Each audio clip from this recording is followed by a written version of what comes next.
Taj Roberts, super sophomore for the University of Louisville. Thanks for being with us on Nothing But Net. We love seeing you.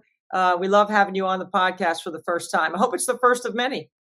Yes, thank you so much for having me. Yeah, and I think this is probably one of my first podcasts, so this is pretty cool. Well, come on, let's make you a star. I mean, you're already doing your part on the court. Let's find out a little bit more about you.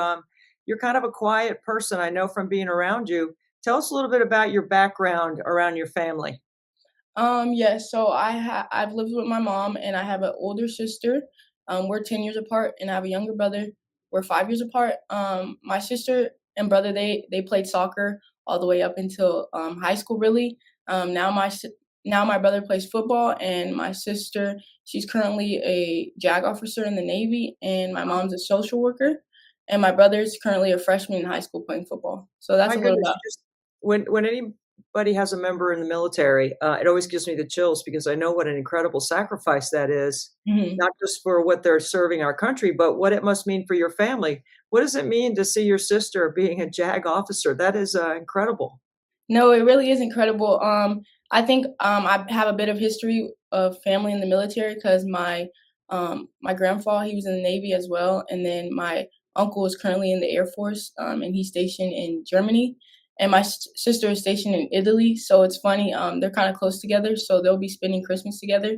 Oh, They won't be able to make it to the States this year, but I'm glad they have each other, and it's pretty cool to have that military background in my family and for them to sacrifice themselves for this country. It's amazing.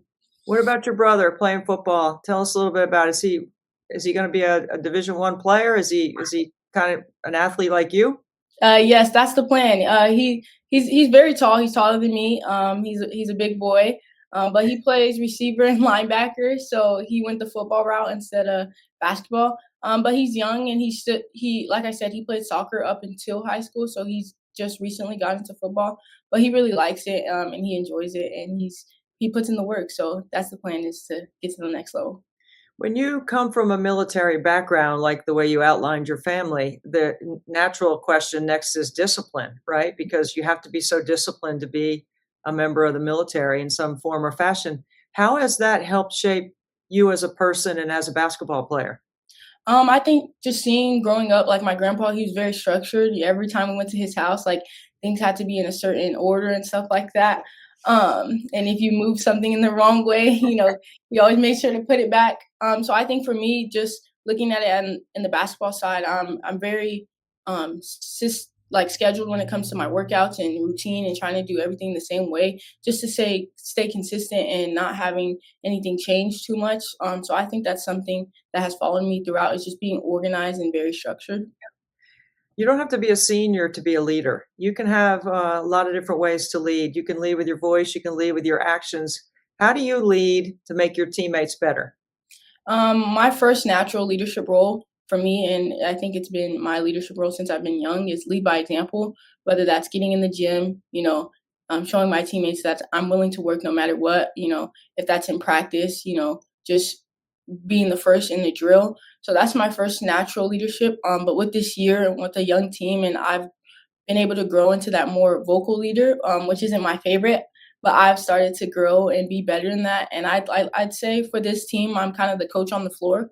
So that's what I'm really say my leadership role for this You're year not is. just the coach on the floor, you get the top defender every night. Your skill set has allowed you to, be the person that they target on the scouting report.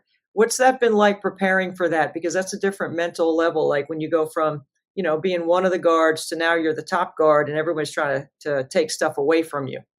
At first, I think it's a matter of respect and honor, that I get the best defender to guard me. What an opportunity to be able to compete with the best people in the country. So I first take that as a compliment in itself. But I think it's just preparing me for later in March, preparing me for later throughout my junior and senior season. But I also think it's good for me as well, just to accept the challenge because it's definitely different from last year. Yeah. Raven Johnson, when we played South Carolina, she's a great defender, and I kind of got a glimpse at that. So Yeah. that was pretty cool. So let's talk about the South Carolina game a little bit because you made a bunch of shots in the game, and there's one shot that you didn't make. Right.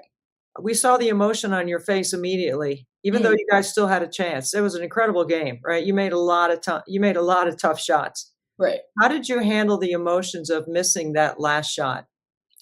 I think as an athlete, I Coach Walls talked about like what was different between all the other shots that I missed because I wasn't a perfect 100% in the game.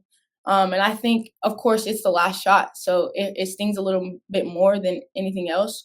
But I think for me, I really have high expectations for myself, and I put a lot of standard and pressure on myself. So I think just having the opportunity in that game with us playing such a full game and us coming together as a whole as a team, I think it stung a little more just because I knew we had it right there.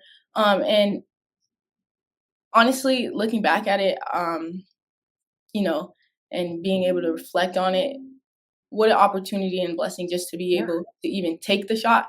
Um, you know, that's Having right. my teammates and coaches to trust in me to, have the last shot. So that in itself is amazing. But it's one game, so I got to continue to move on and get better and put that in my rearview mirror because at the end of the day we have so many more games to play and it was a good game for our team, but the most important games are coming up in March. So Yeah, basketball is not always, what happens, it's how you respond to it, right? And you're right, you said all the key things. They drew it up for you, your teammates trusted you, they executed, you had a great look. I believe in karma in basketball. Do you believe in karma? That means the next time around. yes, that's what everybody's been telling me, and I believe it. I think the opportunity is going to present itself again, and I'm gonna relish in the moment and be ready for the opportunity. The vulnerability of the tears, I think, shows incredible strength because it shows how much you really care. Mhm. Um, what did you take from that, like, that experience moving forward? Because 'Cause you're gonna be in that situation again. Right, There's no way you cannot be in that situation again sometime during the season. right. Ultimately, I think I'm gonna do a better job of hiding my eyes a little bit, but I think I wasn't really thinking about that because, like I said, I just think how well put together our team played that game. It just for us to finally get over that hump of all of us showing up, all of us playing full four quarters, all of us being there for each other, and it was the atmosphere was so amazing. Yeah, it was great. So it was just a crazy game. Like honestly, it felt like a March Madness game. So I when the opportunity comes, whatever the outcome be, I'm gonna can handle myself in a different light. But I don't mind showing emotion because it shows that I do care and I am very passionate for this game. And if you know me, uh, that's exactly what I would have done regardless. Not surprised at your emotional reaction at all. So take us inside the brain of Jeff Walls a little bit because not everyone can play for Jeff. He's tough love, and Mhm, but at the same time, we know how much he cares about his players, and we know what kind of relationships he has with his players, or I do. mhm, I've known Jeff for a long time. I've listened to how much he cares. I know how much he cares about you. yes, Um, he is a really smart, savvy in-game adjuster, yes. right? There'll be times when he'll draw something up like the play he ran for you at the end. Uh, Mhm. take us inside what it's like working with Jeff in that capacity, like the conversations that you 2 must have about just around the game, about Mhm. personnel and situations. Yes. I think my favorite part of the game is dead ball situations because when it comes to drawing up a play, it's gonna work when he's drawing it up. And I think he gets like you can see him like get so excited when he's drawing up a play because he knows that's his specialty and he loves to do it. Just seeing how his brain works in practice with drawing up plays to in game, like you said, the in game adjustments and seeing how they're guarding us. Like he loves to tell us like first play out, go out there and do exactly what I asked just so he can see how they're guarding us, and then he'll have a quick adjustment just based off seeing, the first play. So he's really intelligent when it comes to the X's and O's, and getting his players to execute the right way. And if we execute and just follow his play, it's 9 times out of 10 it works out. We're gonna have a lot of opportunity on Sunday coming up, your next opponent, North Carolina. So there's 2 ranked teams in the ACC going head to head in Chapel Hill. This is a big one. You guys Yes. already played a conference game on the road at Clemson. Now you're going on the road again to play another conference game in Chapel Hill on Sunday. Take us a little bit inside the scouting report, Taj, about what you're looking forward to.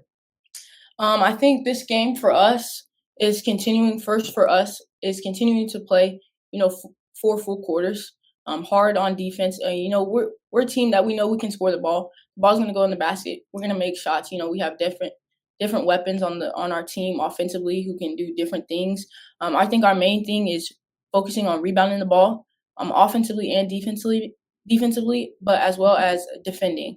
That's something we like to do is turn teams over and pressure the ball. So I think that's something we have to commit to is defending their team and making it hard for them to do what they want.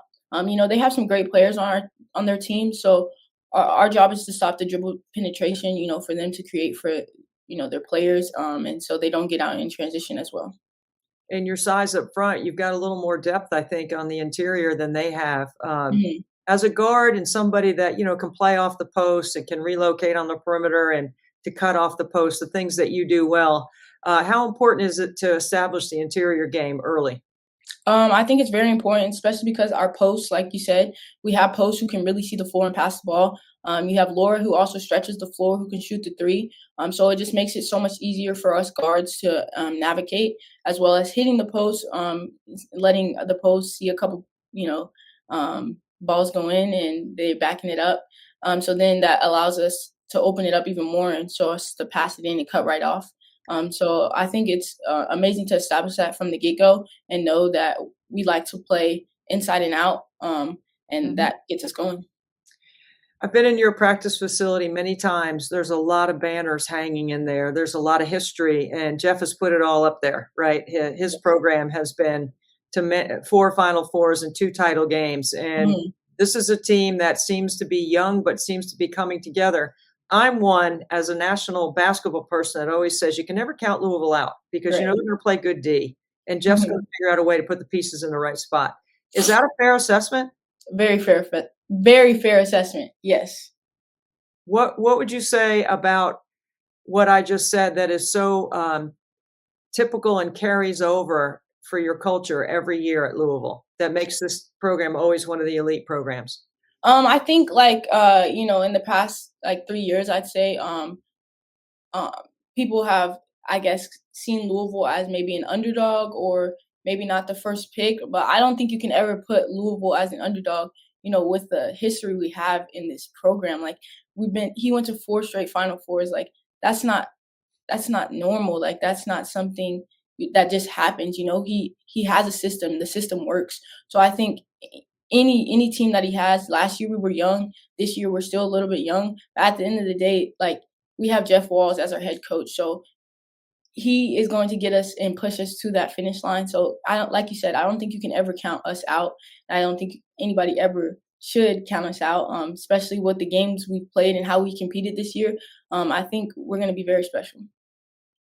Taj, I think you're special. I think you're a wonderful person. I know the times I've been around you, I've enjoyed it. I'm so glad you were willing to come on the podcast. I hope this is first of many for you that you will want to say, hey, I'm going to get Debbie. I'm going to get on that podcast again. You're welcome anytime. We'd love to have you. We wish you well the rest of the year, and I'll see you down the road in the ACC. Yes, thank you so much for having me. It's an honor.